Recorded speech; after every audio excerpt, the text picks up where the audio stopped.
The 14th plenary meeting of the General Assembly is called to order.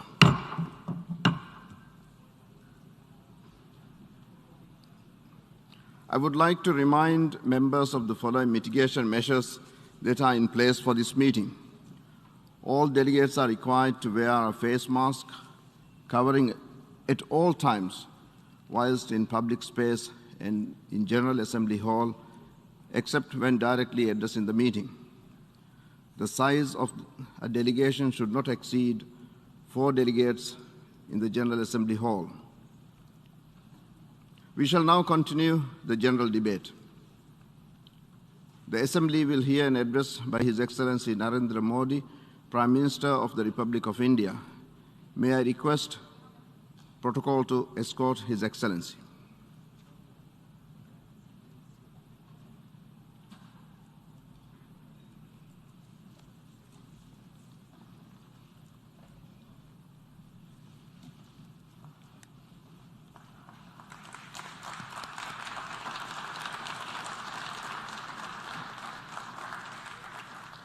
I have great pleasure in welcoming His Excellency Narendra Modi, Prime Minister of the Republic of India.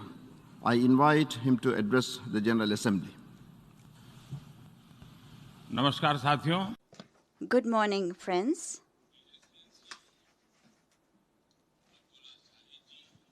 His Excellency Mr. Abdullah Shahid. First of all, I would like to warmly congratulate you on assuming the office of President of the UNGA. Your becoming president is a matter of pride for all developing countries, and in particular for small island developing states. Mr. President, for the last 1.5 years, the world has been grappling with the worst pandemic it has seen in 100 years. I pay tribute to all those who have lost their lives in the deadly corona pandemic, and I express my condolences to their families. Mr. President, I represent a country that is proud to be known as the mother of democracy. We have had a great tradition of democracy that goes back thousands of years. On 15th of August this year, India entered the 75th year of its independence. Our diversity is the identity of our strong democracy. It is a country that has dozens of languages, hundreds of dialects, different lifestyles and cuisines. This is the best example of a vibrant democracy. The strength of our democracy is demonstrated by the fact that a little boy who at one time used to help his father at his tea stall at the railway station is today addressing the United Nations General Assembly for the 4th time as Prime Minister of India.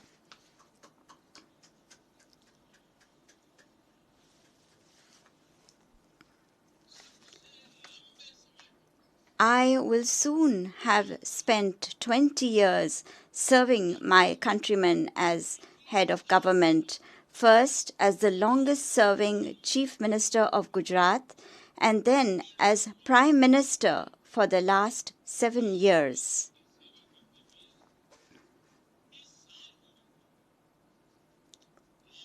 And I am saying this to you from my own experience. Yes, democracy can deliver. Yes, democracy has delivered. Mr. President, today is the birth anniversary of Pandit Deen Dayal Upadhyay, the proponent of Ekatma Manav Darshan. Ekatma Manav Darshan means integral humanism, or the development journey undertaken together, the expansion from the self to the universe. Expansion of the self, moving from the individual to society, to the nation, and to entire humanity. And this philosophy is dedicated to Antyodaya.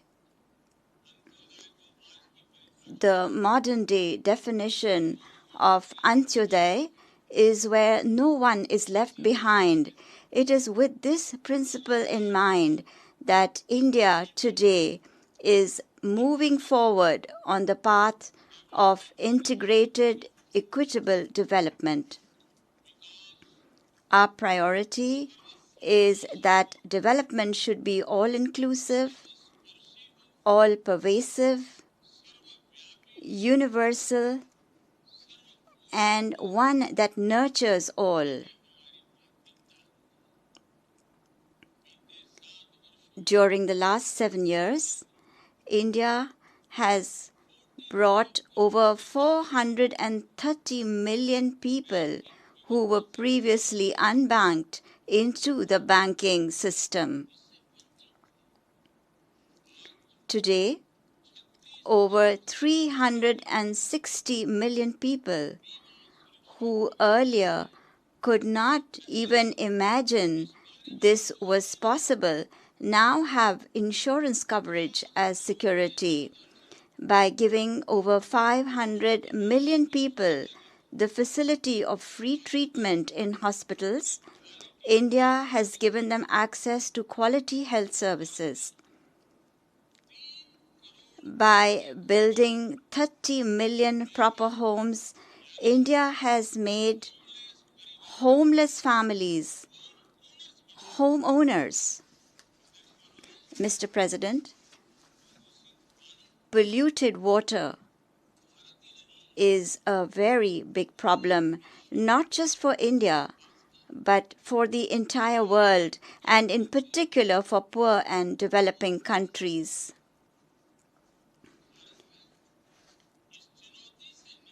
In order to address this challenge in India, we are carrying out a very big campaign to ensure that piped clean water reaches over 170 million homes. Reputed institutions of the world have said that for the development of any country, people must have property rights to their home and land. That is, ownership records are a must. In the most developed countries, there are a large number of people who do not have property rights to their land and homes. Today, we are using drones in India to map over 600,000 villages. And by doing so, we are giving people there digital records of their homes and land. These digital records not only reduce property disputes, but will also give people increased access to credit and bank loans. Mr. President, today, every sixth person in the world is Indian. When Indians make progress, it also gives an impetus to the development of the world. When India grows, the world grows. When India reforms, the world transforms. The science and technology-based innovations taking place in India can make a big contribution to the world. The scalability of our tech solutions and their cost effectiveness are both unparalleled. Over 3.5 billion transactions are taking place every month in India through our Unified Payment Interface, UPI.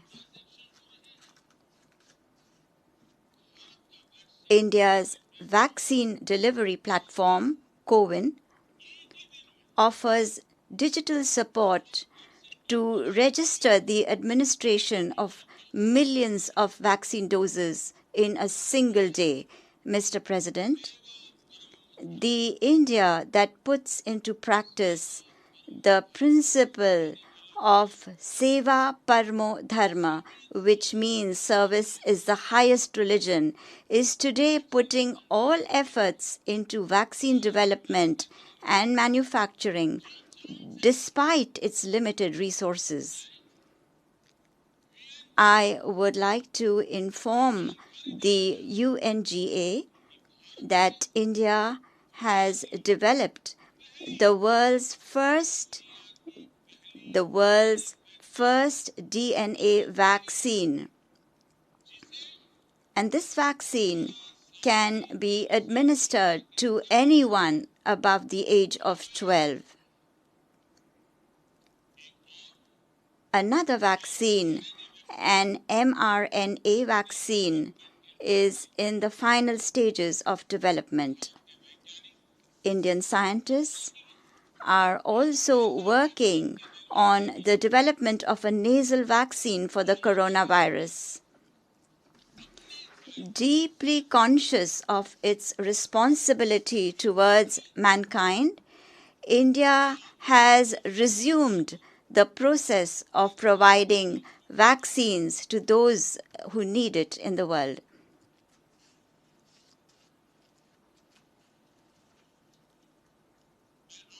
Today, I also extend an invitation to vaccine manufacturers from across the world. Come, make vaccine in India. अध्यक्ष Mr. President, all of us are well aware how important technology is in the lives of people today. However, in this ever-changing world, it is equally important to ensure technology with democratic values. No matter which country the doctors, innovators, engineers, and managers of Indian origin live in, our democratic values inspire them to continue serving mankind. And this is the spirit that we have indeed seen during the corona pandemic also. Mr. President, the corona pandemic has also taught another important lesson to the world, that the global economy needs to be diversified even further. And for this, expansion of global value chains is necessary. Our Atmanirbhar Bharat, or self-reliant India movement, is inspired by this very spirit. India is becoming a democratic and reliable partner for global industrial diversification. And in this movement, India has struck a better balance between both economy and ecology.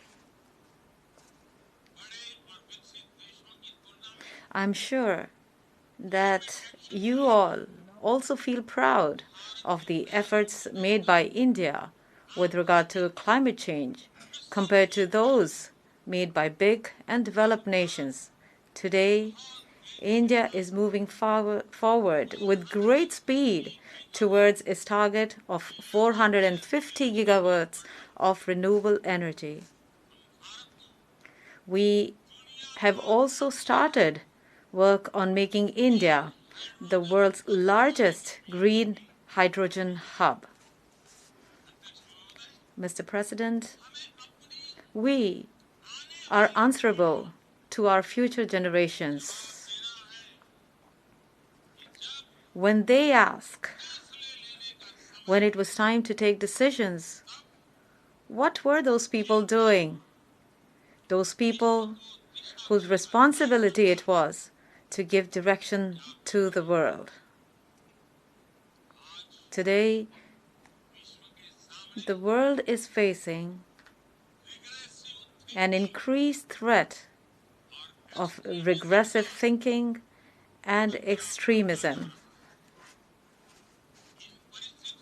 In such a situation, the entire world must make science-based, rational, and progressive thinking the basis for development. In order to strengthen a science-based approach, India is promoting experience-based learning. In India, in schools, thousands of Atal tinkering labs have been set up. We have also set up incubators, and a strong startup ecosystem has been developed.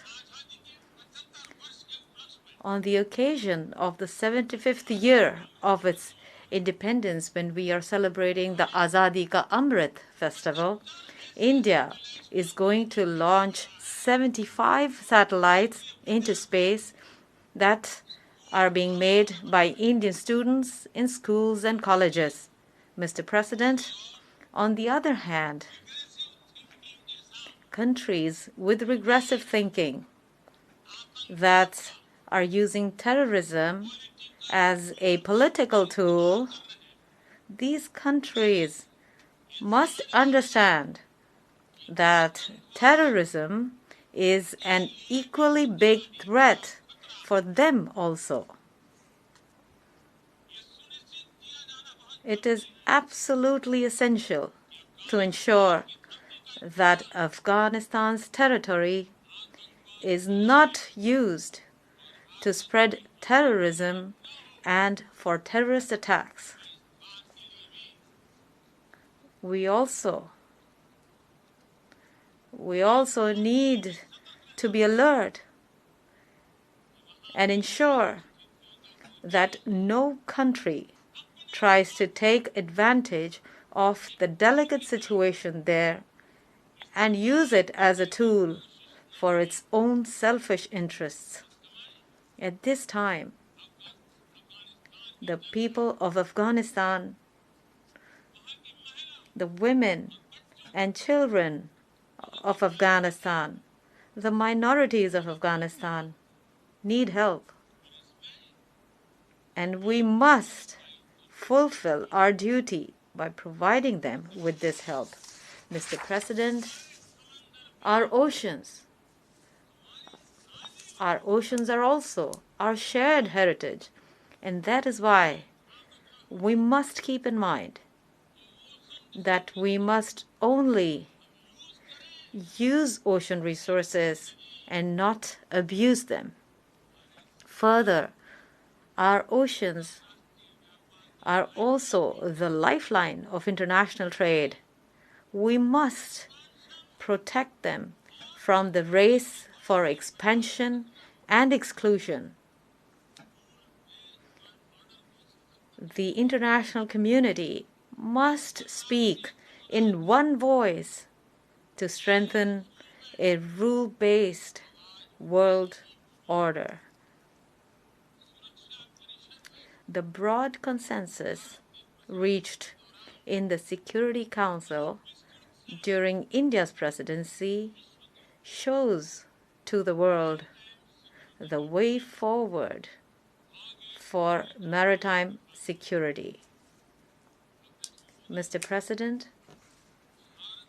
the great diplomat of India, Acharya Chanakya, said this hundreds of years ago, Kalati kramat,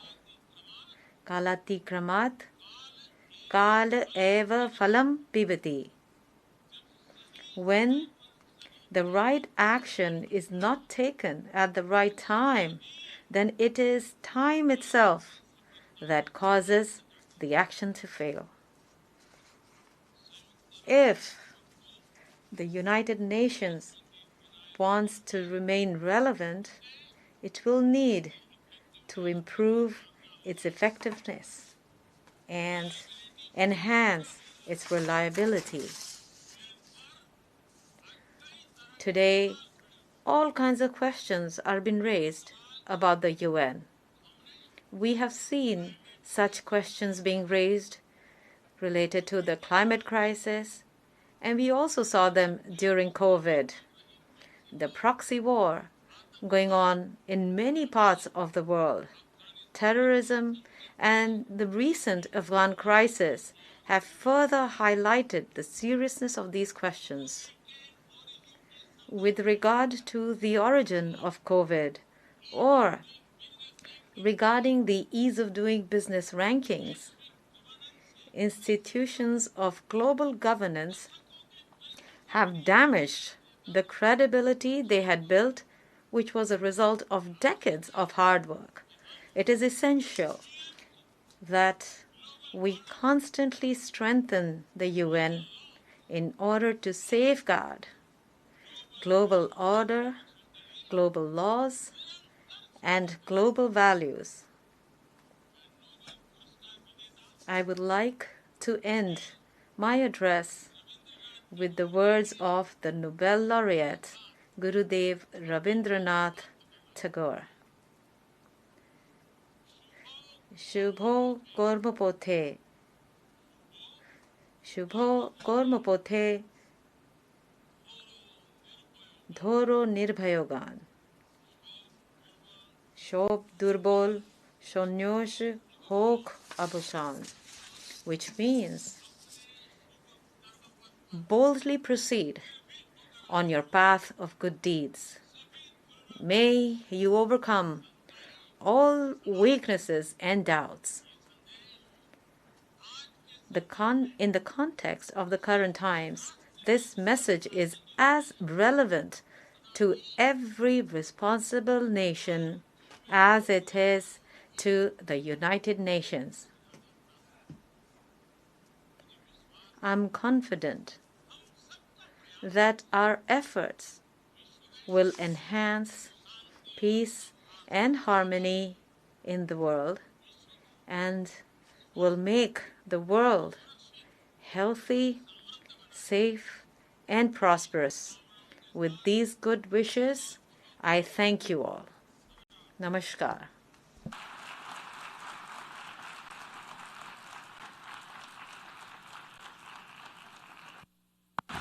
On behalf of the General Assembly, I wish to thank the Prime Minister of the Republic of India for the statement just made, and I request protocol to escort His Excellency.